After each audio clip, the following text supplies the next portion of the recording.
Thank you. All right, finally, I want to say... That's what they consider raising the bar. That's what the boys did yesterday with those new $1 million studios I got for them. Raising the bar.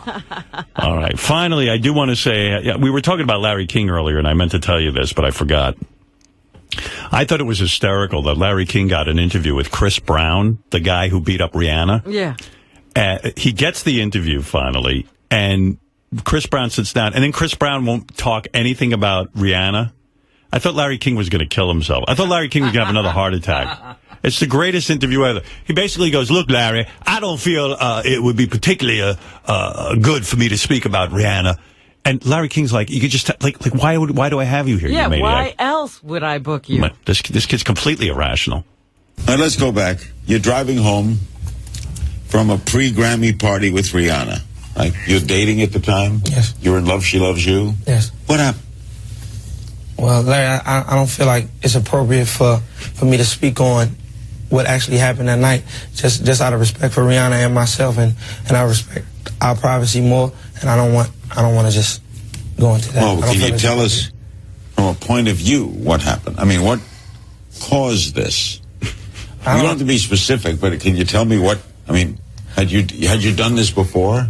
No, I'm sorry. I mean, I don't want to really talk about what went on, or what I feel like I owe it to her not to talk about that. Was drinking involved?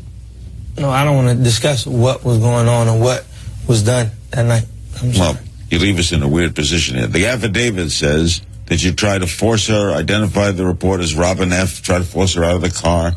I mean, you must have some memories of the night. This could help people who might be in the same kind of position. He's trying everything. Yeah, but I feel like, as far as for her privacy, and I respect her enough and respect her privacy as well as mine, not to let people know or not to let people know. Look, Larry, the bitch was texting too much. What I got to tell you? What I got to explain to you? You know when the bitches text, Larry? Right. When a bitch texts too much, try to pay attention to the man she's with. Text equals my fist, bitch. when your bitch... Whose idea was it to be on this show? I don't know. It's weird. Larry's like having a fit. When the bitch be texting, well, I mean, why is she not into the man she with? What you want me to do? I'm a high, respectful brother. The way it goes is she was reading his text messages to another woman. Oh. Ooh. Uh-oh. Uh-oh. You know you got to interfere with that. That ain't polite. What went on and what went down. Why do you think you were violent?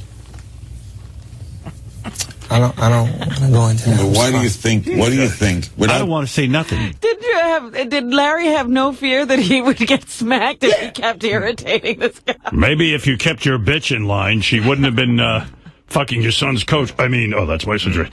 Maybe if you kept your bitch in line. Yeah, like you know about bitches when they act like crazy motherfuckers.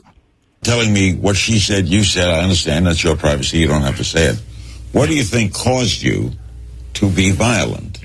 When you have to think about it, we all think about ourselves. Why did I lose my temper? Why did I get angry over this? I mean, that's I'm going to bust you in the face like I did Rihanna. Really? You're getting on my nerves. You're getting up in my grill. What's next? Nerve. What's next? You gonna check my texts? Relationships, I wouldn't say it's okay. I think in relationships in general, there's chances where you lose your temper or arguments get heated or whatever the case may be. But I just think I'm not saying. That bitch was asking me questions just like you is, Larry. Yeah, Larry. Yeah, you gave me sick. You saw what happened. Yeah, you see what happened when you ask too many questions. And quite frankly, you ain't a bitch, so it's gonna get harder on your ass. The bitch only took 2 punches. You ass gonna get many punches. I punched them suspenders right off your goofy ass. Strangle you with your suspender. Domestic violence is a part of a relationship. I feel like that just we're young. We're both young, so nobody taught us how to love one another. Nobody taught us a book on how to control our emotions or our anger. So it's like, yeah. I'm not. Nobody taught me how not to be a caveman. Nobody taught me how to punch you either, but I guess I'm just a natural. No one taught us a book on something. You know what? He should say, nobody taught us. Don't you think? Right there. Don't you think if somebody had given him a book to read, he probably would have ignored it? I wish I had a book. I'd have hit the bitch with that. Here's a book on relationships, Chris. Relationships for dummies. I ain't reading that shit. Book. I loves not to know. Really? He said no one taught us a Hide your book. money in that book, because I won't find it. Be cool, like the next night you tune into CNN and Larry King's hanging from the ceiling by his suspenders. Let me down. I was interviewing Chris From the Brown. fact that I'm young, I'm just saying it's just that it's a lot of stuff that I wish I could have changed that night. All right, brother. All right, there he is, Chris Brown with his non-interview on Larry King. Horrible. Yeah.